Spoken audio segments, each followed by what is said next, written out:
We're back. I'm about to spit some of that real lyrical eloquence on y'all right now. Let y'all know how we blaze these microphones out here on the West Coast. Peep gang pimpin'.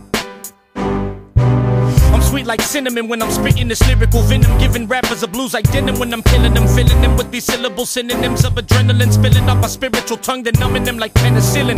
Plus I'm trying to reach a loss like Gilligan, got willing to spiritual healing, or stop the drug dealing and killing, because I'm feeling like I'm ready to lose my mind. So many bullets be flying and riders be dying. Gotta make a difference, for instance the inmates in prison make bad decisions for lack of wisdom, so I cut them open and make incisions, filling with spiritualism. Tell them about the one that's arisen, how they can be free in their spirits and have their sins forgiven by the one that died on the cross. Cause even while they were recorded, they're drinking and smoking, they loved them even when they were lost.